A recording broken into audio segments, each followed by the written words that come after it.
This section is IP static routes and introduces the means for manual population of the IP routing table.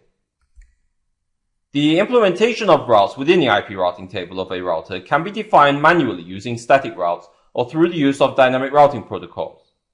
The manual configuration of routes enables direct control over the routing table, however may result in route failure should a router's next hop fail.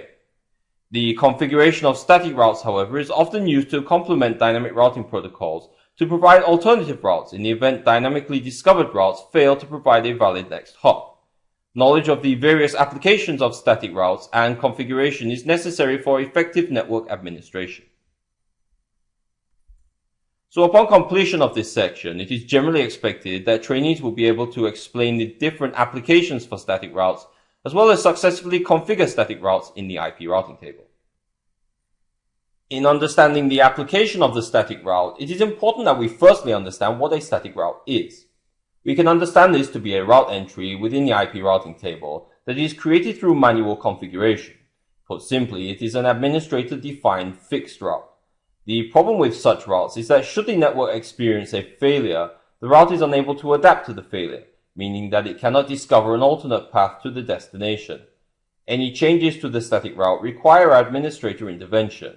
So we may wonder, what is the purpose of a static route?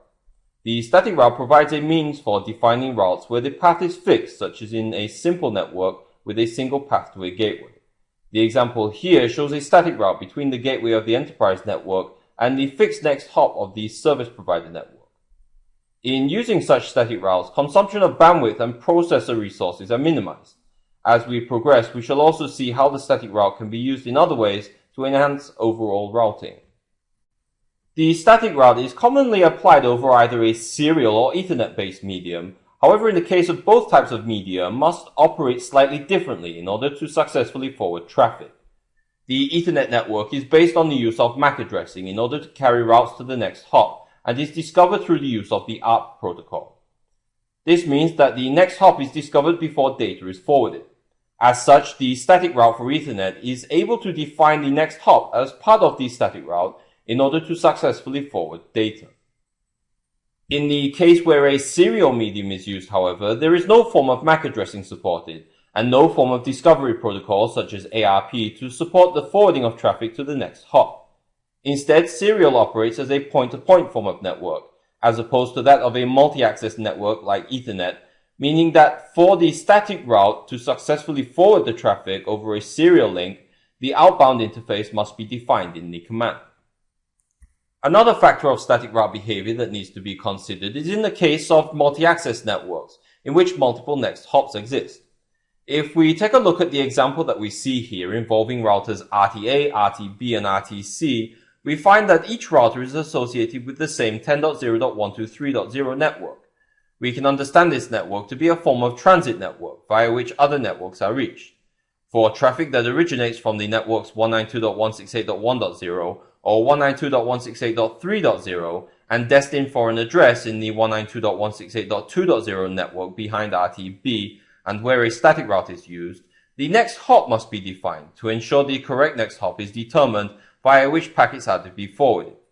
If, for example, in the case of RTA, the outbound interface was specified, the forwarding of the packet would be subjected to multiple next hops, since RTA would be unaware, based on the static route, whether network 192.168.2.0 was reachable via 10.0.123.2 or 10.0.123.3. The configuration of a static route in relation to the behavior analyzed is possible in the following ways. The IP route static command is applied in the system view and contains the destination network and subnet mask, as well as the next hop, which based on the example is 10.0.12.1 from the perspective of RTB. Since the medium in this case, however, is represented as a serial medium, the outbound interface is defined in the command as opposed to the next hop, as we see demonstrated in the second example of the command. In order to further simplify the command, the subnet mask can also be written as a prefix value, which in this case represents the /24 subnet mask. The use of the static route to the same destination network over equal cost paths, as shown in this example, results in traffic being carried over both links in a process known as load balancing. This occurs due to the longest match, preference, and metric rules or failing to distinguish an ultimately better route via which to forward traffic. In the case of static routes, this means that load balancing is performed. In order to achieve this, however, two static routes have to be defined, each specifying the same destination network with the same subnet mask or prefix, but representing an alternative next hop over the different Ethernet segments. The static route in both cases has a preference of 60, and the media for both paths uses an equal cost metric. When we take a look at the IP routing table, we are able to verify the presence of both routes and their association with the same destination network. Each route displays the equal preference value and cost metric. The only variation is in the next hop and outbound interface over which the load balanced traffic is transmitted. We now look deeper into the application of the static route as a means of reinforcing IP network connectivity, beginning with a look at the concept and application of floating static routes. The main application of the floating static route is to allow an alternative path to be made available in the event that the primary route is lost. The concept of the floating static route is made possible by the rules for routing decisions, in particular the rule defining the preference of a route. These static routes are considered to represent a destination to the same network with the same prefix or mask, and therefore by manually changing the preference of a route, it is possible to allow that route to remain inactive until such a point as the primary static route fails. If we use the example shown here, we can see that two routes exist to network 192.168.1.0 from the perspective of router B.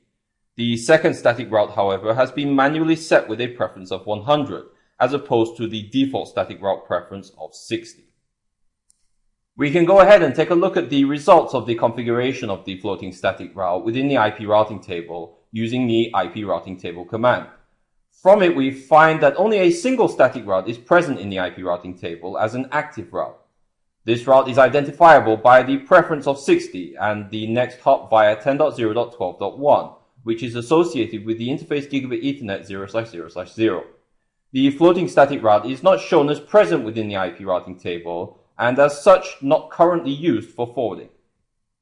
If we proceed to emulate the failure of the primary static route, we will discover that the routing table will proceed to remove the static route that is no longer active and install a new route based on the next best option, which in this case represents the floating static route with a preference of 100. We can verify this from the displayed output following the disabling of the interface gigabit Ethernet 0/0/0 on RTB. The new route now flows via the alternate path with a next hop of 20.0.12.1 via interface gigabit Ethernet 0/0/1. In cases where the IP routing table does not provide a valid route to a destination network, as referenced in the destination IP address field of the IP packet header, the packets for such networks will be discarded. This does not necessarily mean that the network does not exist, only that the router has no knowledge of how to reach that network. It is possible for the peering router to have knowledge of networks that the current router does not. So rather than simply discard packets, a router can forward packets for an unknown destination to the peering router. The example given provides a simple example of how this may occur.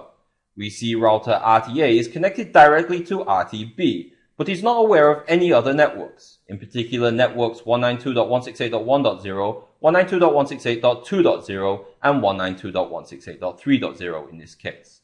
This may happen because RTB has not been configured to share these networks to RTA via interface gigabit Ethernet 0/0/0. We can therefore configure a default static route on RTA to point to either the next hop address of RTB or define the outbound interface of the gigabit Ethernet 0/0/0 interface of RTA, since the link represents a point-to-point connection type.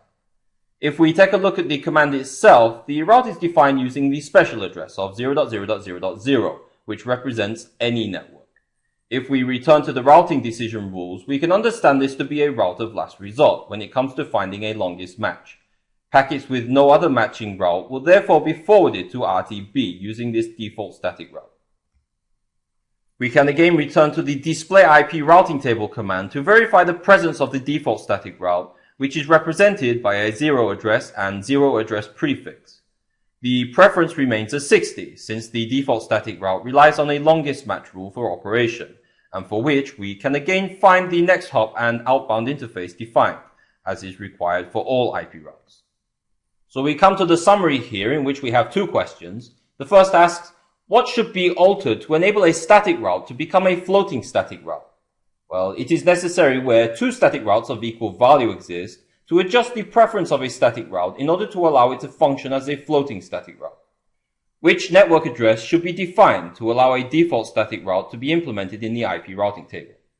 Well, we represent a default static route using the special network address of 0.0.0.0 with a prefix of 0, so as to ensure that all other routes in the IP routing table take precedence based on the longest match rule. Where no match is found, however, the default static route is able to support the forwarding of all other IP packets via a default next hop.